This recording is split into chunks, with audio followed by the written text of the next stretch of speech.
नमस्कार दोस्तों। अगर आप खेती किसानी से जुड़े हैं तो एक आवाज है जो शायद आप नींद में भी पहचान सकते हैं।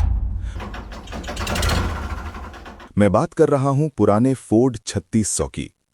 पंजाब, हरियाणा और पश्चिमी यूपी के खेतों में इस नीले ट्रैक्टर का राज किसी बादशाह से कम नहीं था। लेकिन फिर एक दौर ऐसा आया जब ये सवाल उठने लगे कि आखिर इतना मजबूत ब्रांड अचानक गायब क्यों हो गया। क्या फोर्ड फेल हो गया था या फिर उसने अपना रूप बदल लिया? और आज जो हम न्यू हॉलैंड देखते हैं उसका फोर्ड से क्या रिश्ता है?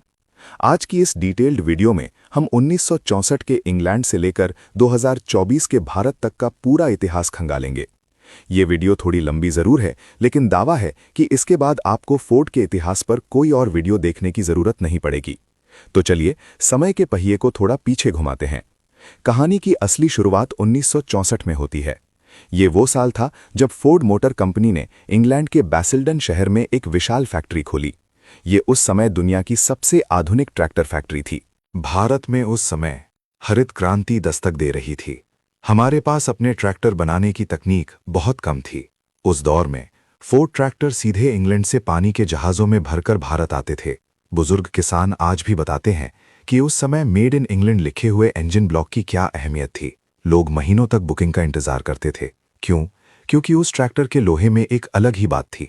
कहा जाता है कि इंग्लैंड वाले फोर्ड का हिस्सा कभी घिसता नहीं था, और अगर कभी खुल जाए तो मिस्त्री भी उसकी इंजीनियरिंग देखकर हैरान रह जाते थे। फोर्ड 3000 उस समय का सुपरस्टार था, जिसने भारतीय किसानों को पहली बार महसूस कराया कि असली पावर क्या होती है। जैसे जैसे मांग बढ़ी, बाहर से ट्रैक्टर मंगवाना मुश्किल होने लगा। तब साल 1971 में फोर्ड ने भारत की दिग्गज कंपनी एस्कॉर्ट्स के साथ हाथ मिलाया। यहां से जन्म हुआ उस लीजेंड का, जिसे हम फोर्ड 3600 कहते हैं। दोस्तों, 70 और 80 के दशक में भारत में दो ही शेर थे, एक लाल रंग का मैसी 1035 और दूसरा नीला फोर्ड 3600।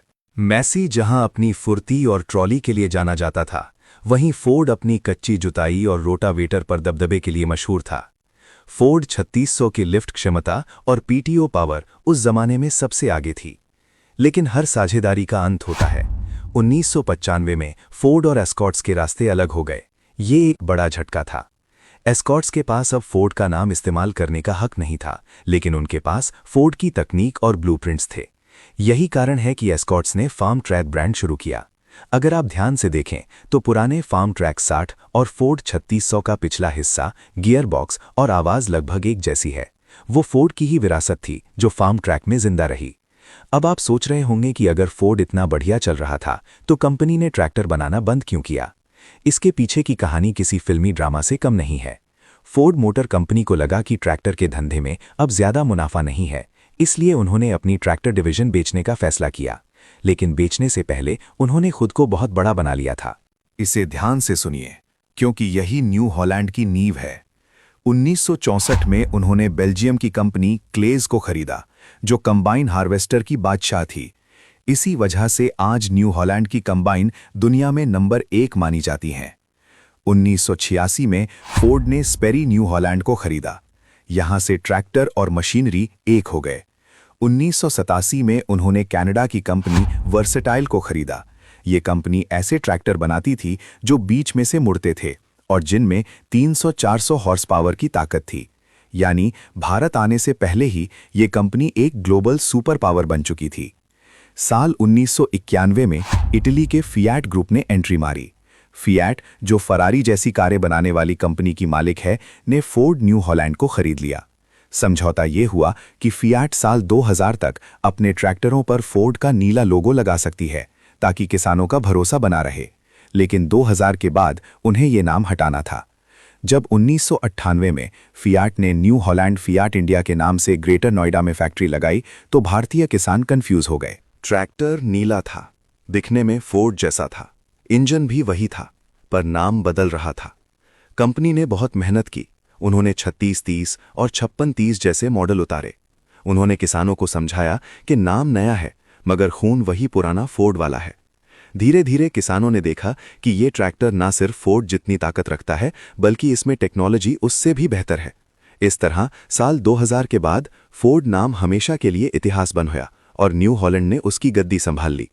लेकिन दोस्तों, पिक्चर अभी बाकी थी। 1999 में न्यू हॉलैंड ने अपने सबसे बड़े प्रतिद्वंद्वी अमेरिका की केस कॉरपोरेशन को खरीद लिया। केस IH और न्यू हॉलैंड के मिलने से बना CNH इंडस्ट्रियल। आज की तारीख में CNH दुनिया की दूसरी सबसे बड़ी खेती की मशीनरी बनाने वाली कंपनी है। भारत में आप जो लाल रंग का केस ट्रैक्टर और नीले रंग का न्यू हॉलैंड देखते हैं, वो दोनों सगे भाई हैं। उनकी तकनीक साझा होती है, लेकिन उनके काम करने का तरीका अलग है। आज CNH सिर्फ ट्रैक्टर नहीं बनाती, उनकी खुद की इंजन कंपनी है FPT, Fiat power train technologies. 2017 में उन्होंने कॉन्ग स्किल्ड को खरीदा ताकि वो हल, रोटावेटर और सीडर भी खुद बना सकें। 2019 में उन्होंने AgDNH ऐसी सॉफ्टवेयर कंपनियां खरीदी ताकि ट्रैक्टर को मोबाइल से कंट्रोल किया जा सके। तो दोस्तों, आज जब आप किसी खेत में नीले रंग का न्यू हॉलैंड 3630 या 5620 देखते हैं, या फिर पराली बनाने वाला बेलर देखते हैं, तो याद रखिएगा, ये मशीन सिर्फ लोहे का टुकड़ा नहीं है। इसके पीछे 1964 की इंग्लैंड फैक्ट्री की विरासत, 1971 की एस्कॉट्स की मेहनत, फियाट की इटालियन टेक्नोलॉजी और केस की अमेरिकन पावर छिपी है। फोर्ड खत्म नहीं हुआ, वो बस वक्त के साथ और बेहतर होकर न्यू हॉलैंड बन गया। आपको क्या लगता है, क्या आज के नए ट्रैक्टर पुराने फोर्ड 3600 जैसी मजबूती रखते हैं, या फिर पुराना लोहा ही असली सोना था? अपने विचार कमेंट बॉक्स में जरूर लिखें। अगर आपको फोर्ड के इतिहास की ये गहरी जानकारी पसंद आई, तो इस वीडियो को अपने किसान भाइयों के साथ शेयर जरूर करें। मिलते हैं अगली वीडियो में एक और दिलचस्प इतिहास के साथ।